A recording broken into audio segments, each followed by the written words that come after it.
We didn't change our plans because of the weather. The truth is, this year our longtime travel companion couldn't join us. And somehow without him, the idea of riding to the Balkans just didn't feel the same.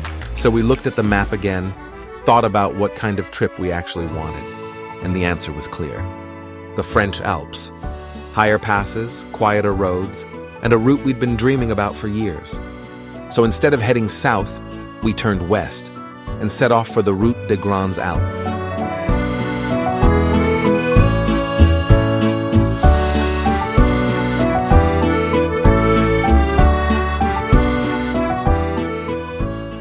The first 3 days didn't really go our way. Toward the end of day 1, and throughout the entire second day, we were chased by passing showers, the kind that come out of nowhere, soak you in minutes, and then disappear as if nothing happened. But the real test, the true baptism of fire, or rather water, was waiting for us on day 3.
Day 3 started exactly the way no rider wants, with rain. From the moment we opened our eyes, it was pouring.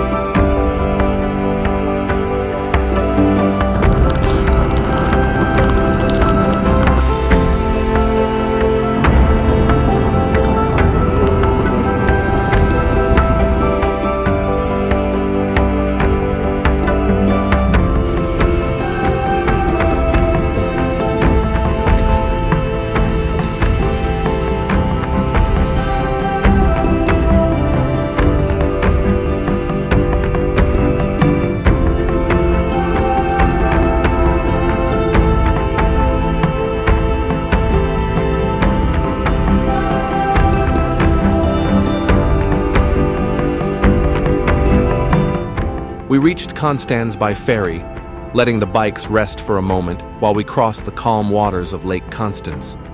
The air was cool, the lake quiet, and the city slowly appeared on the horizon. A short ride by boat, but the perfect pause before diving back into the journey.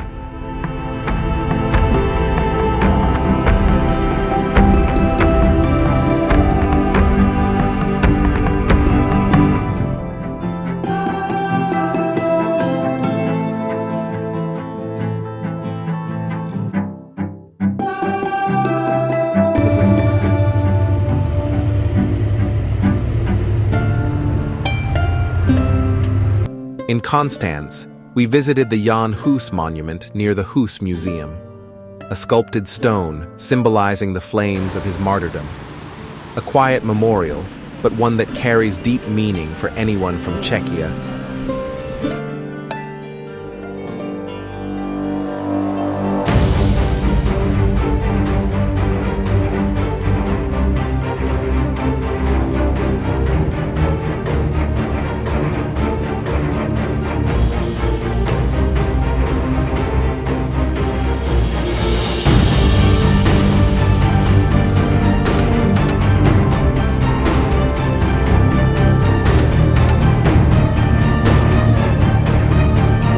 To make things worse, one of our rain suits tore right in the middle of it. Trying to find anything on a Monday noon in Switzerland is a challenge on its own. But finding motorcycle gear? Almost impossible. Somehow, though, luck was still on our side. The local KTM dealer took us in, helped us out, and got us back on the road. For a moment, it felt like everything was finally turning around. But the Alps had one more surprise waiting. A flooded road blocked our route completely, and we had no choice but to jump on the highway and ride halfway across Switzerland just to reach our destination. It wasn't the day we planned, but it became one we'll never forget.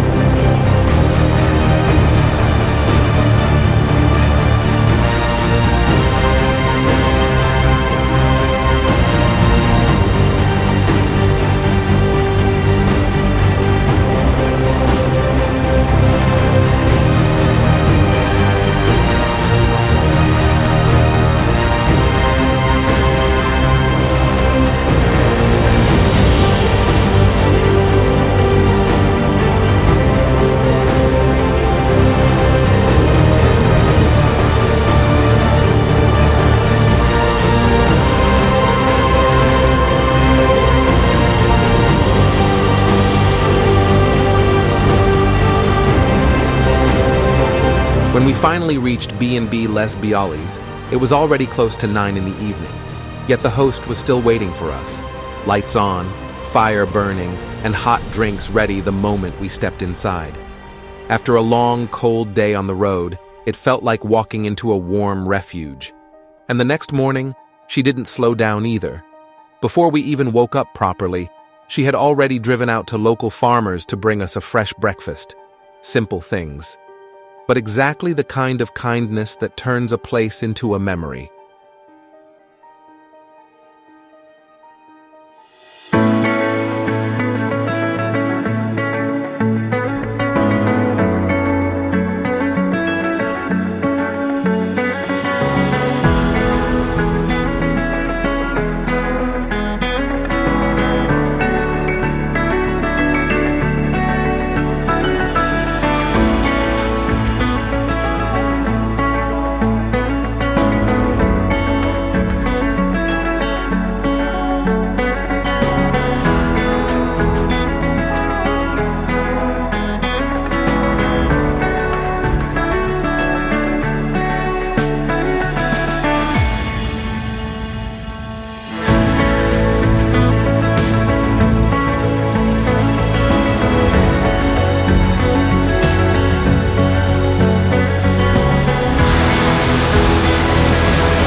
The valley around Aigle feels almost unreal.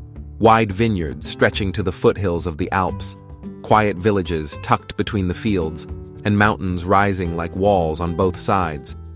It's a place where everything slows down, even the ride. And right in the middle of it stands Château d'Aigle, a medieval fortress surrounded by vineyards, looking more like a painting than a real castle. Its white towers and stone walls have watched over this valley for centuries, guiding travelers long before us. Riding through Aigle, you feel the mix of history, landscape, and calm, a perfect moment before the road climbs back into the mountain.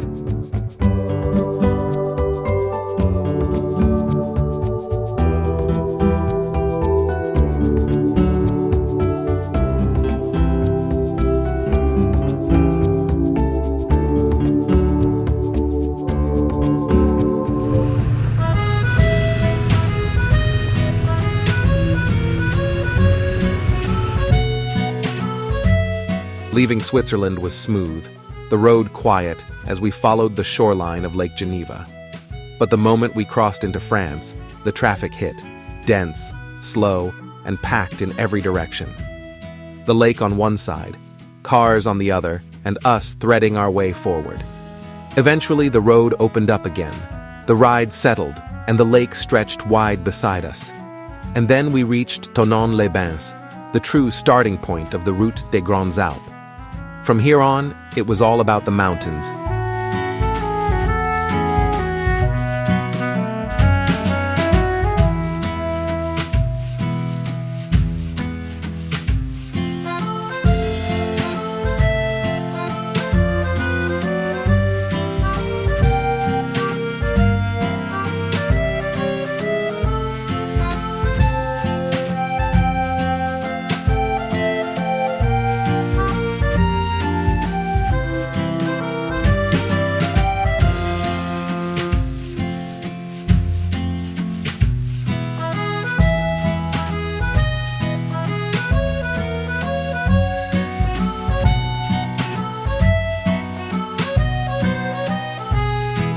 Since it was just a short detour from the Route des Grands Alpes, we turned off the main road and headed toward Chamonix.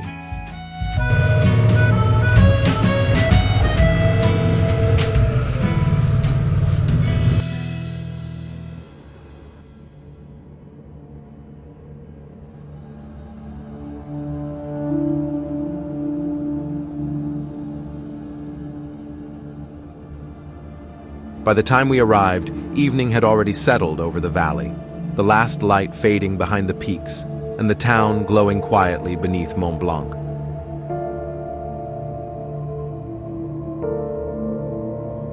The next morning came early.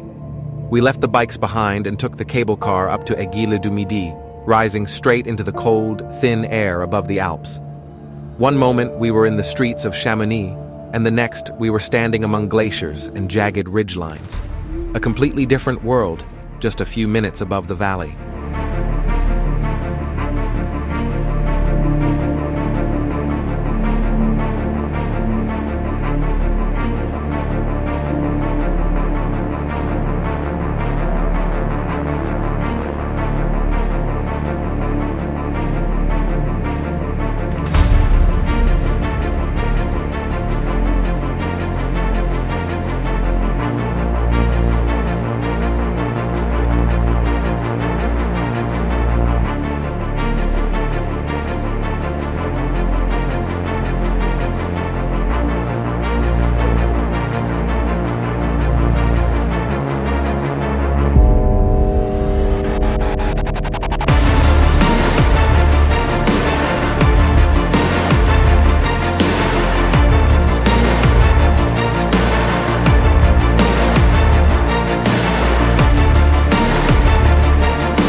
After Chamonix, we dropped back down into the valley and pointed the bikes toward the Route des Grands Alpes again.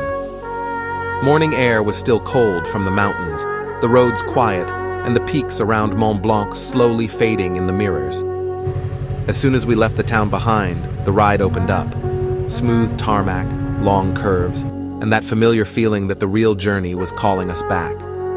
Step by step, we rejoined the route and continued south, ready for the next passes ahead.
We stayed the night in Moncenisio, a tiny mountain village tucked deep in the Piedmont region of Italy.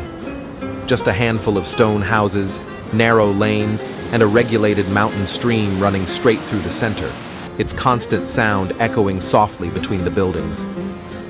The locals were warm and welcoming, genuinely happy to see travelers passing through. And our host treated us like family from the moment we arrived. In the morning, she prepared a breakfast that felt almost too good for such a small village. Fresh bread, homemade jams, local cheese, and hot coffee waiting on the table. Simple, honest food, and the perfect start before heading back into the mountains.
Riding over the mountain passes is pure motorcycling bliss.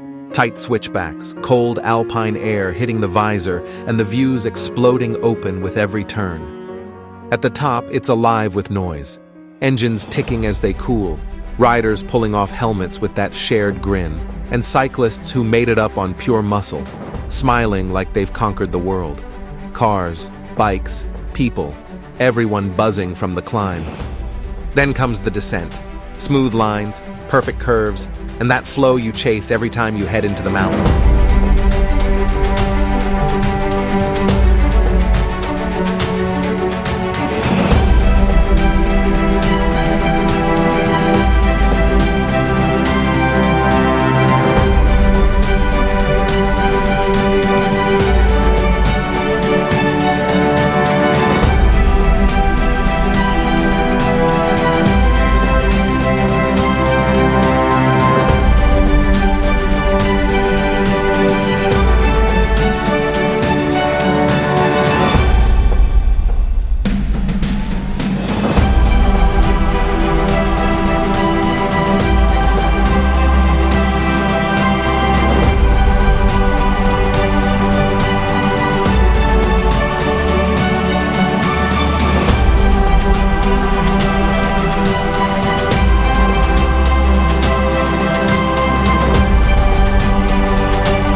We spent the night in Châteauneuf d'Entrone, a tiny mountain village hidden deep inside the Mercantour National Park. Life here moves at a different pace. Slow, quiet, almost timeless. People sit outside their houses, talk across the street, and everything feels like it belongs to another era. In the evening, we ended up with a group of locals, and even though my wife didn't speak a single word of French, they pulled her into their games like she'd lived there for years. Laughter, gestures, and smiles were enough. Language didn't matter at all. Up here, surrounded by mountains and silence, you feel how simple life can be. No rush, no noise, just people living calmly in a place that hasn't changed in decades.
Col De Turini isn't just another mountain pass, it's a legend.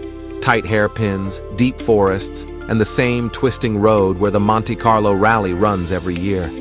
Riding here feels like stepping onto one of the most iconic rally stages in the world.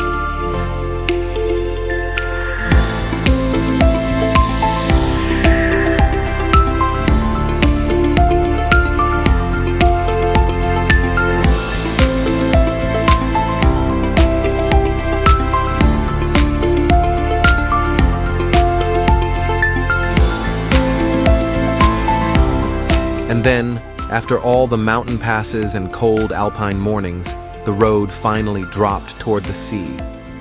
Menton appeared below us, bright and colorful, but the moment we rolled in, the reality hit hard. The traffic was brutal, cars everywhere, heat bouncing off the streets. After days of quiet mountain roads, it felt overwhelming. It was even the reason we skipped Monaco. The combination of traffic and the scorching sun was just too much after such a long ride. Still, reaching Menton meant one thing: the end of the Route des Grands Alpes. From glaciers to chaos at sea level, a reminder that the journey isn't just about the beautiful moments, but also the raw, honest ones that come with it.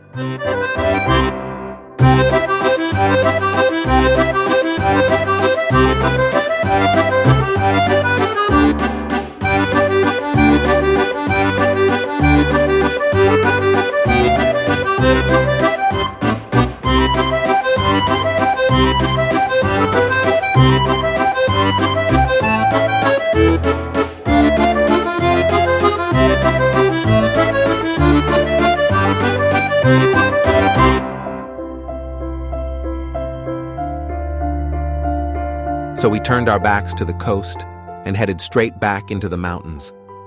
Within minutes, the noise, the heat, and the traffic were gone, replaced again by silence, cool air, and that familiar alpine calm we'd been missing.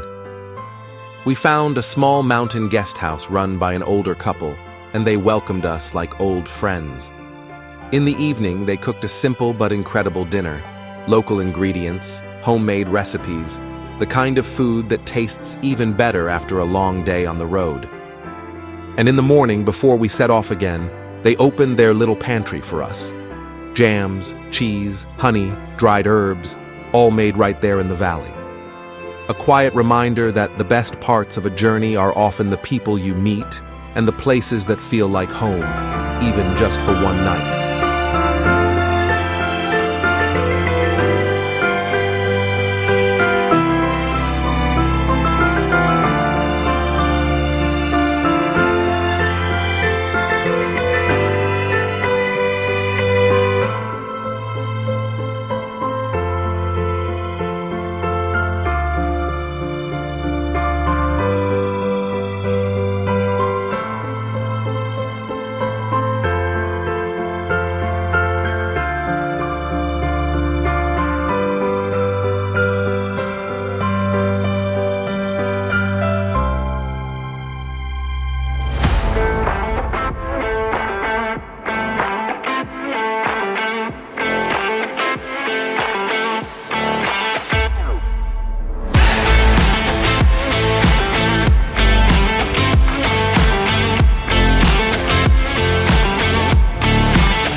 Up here near Camp de Fourches, you finally understand why these mountains feel so empty. The old military barracks stand in ruins, slowly taken back by wind and snow, and the villages around them carry the same quiet history. Riding through this area feels like passing through a forgotten world. Raw, silent, and shaped by people who once lived and served in conditions few would endure today.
On Col de la Bonette, we slowly said our goodbye to France, the last high pass, the last stretch of alpine silence.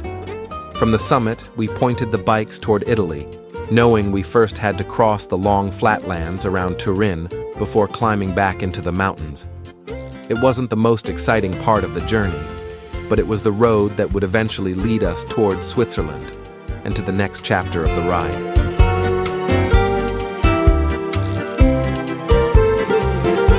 Before crossing the flatlands around Turin, we stopped at Hotel Gran Bosco, a quiet place under the mountains with a kitchen that completely reset us. A good meal, a bit of rest, and we were ready for the road ahead.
The Italian stage turned out to be the second worst of the whole trip, right after Switzerland. Heat radiating from the asphalt, endless city traffic, and the kind of chaotic driving that drains you faster than any mountain pass. By the end of the day, we were cooked, tired, and honestly just done with it. But the evening saved everything. A quiet little town, great accommodation, and a homemade breakfast waiting for us in the morning. After a day like that, it felt like the reset we desperately needed.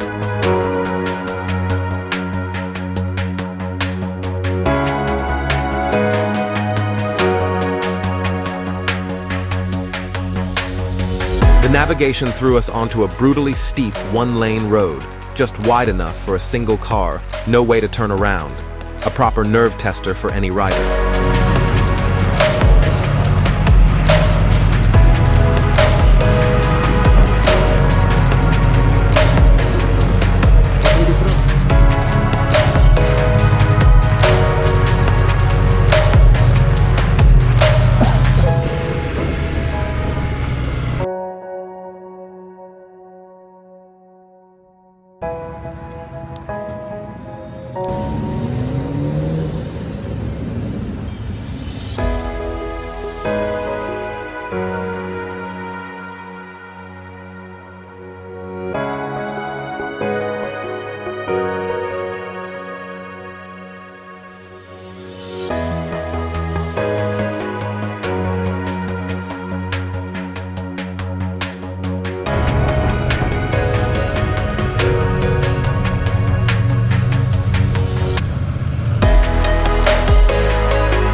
Our stop in Dervio at Villa Steffi B&B was exactly what we needed.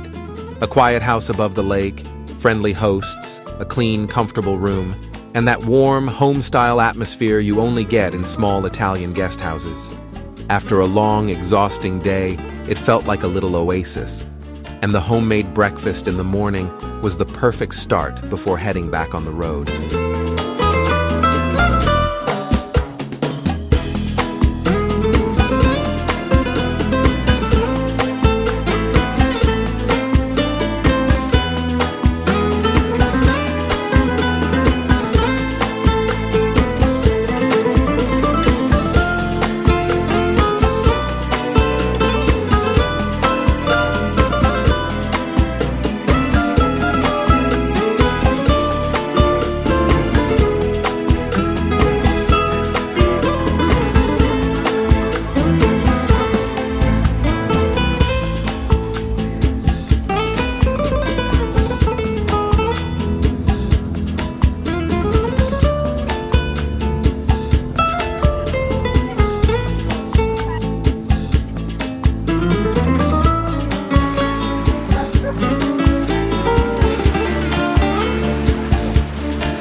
On a motorcycle, travel feels more human. You're close enough for strangers to smile at you, wave at you, even share a moment you'll remember.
On the way back through Germany, the sky started to close in, dark clouds rolling over the highway. So we didn't waste any time. We pushed straight toward the Czech border, the fastest route home. We made it just in time, slipping into the country before the rain finally broke. And for the last night of the trip, we checked into Pensionana, a quiet, simple place that felt like the perfect calm after a long day on the road.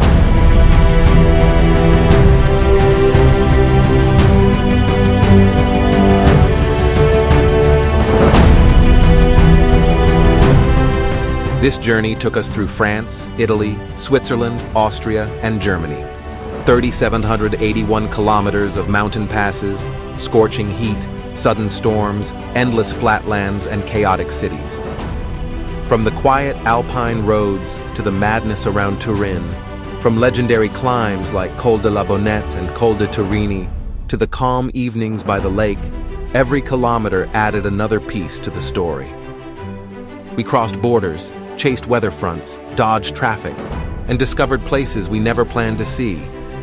And somewhere along the way, we realized that even the speed cameras out there weren't any worse than the ones waiting for us back home in Czechia. But what stood out the most wasn't the distance or the scenery. It was the way my wife handled every challenge on the bike. Long days, tough roads, heat, fatigue. And she pushed through all of it with a calm strength that made me genuinely proud. Riding together made the whole trip feel bigger, deeper, and somehow more ours. A journey full of moments we'll remember, roads we'll return to, and stories that will stay with us long after the engines cool down.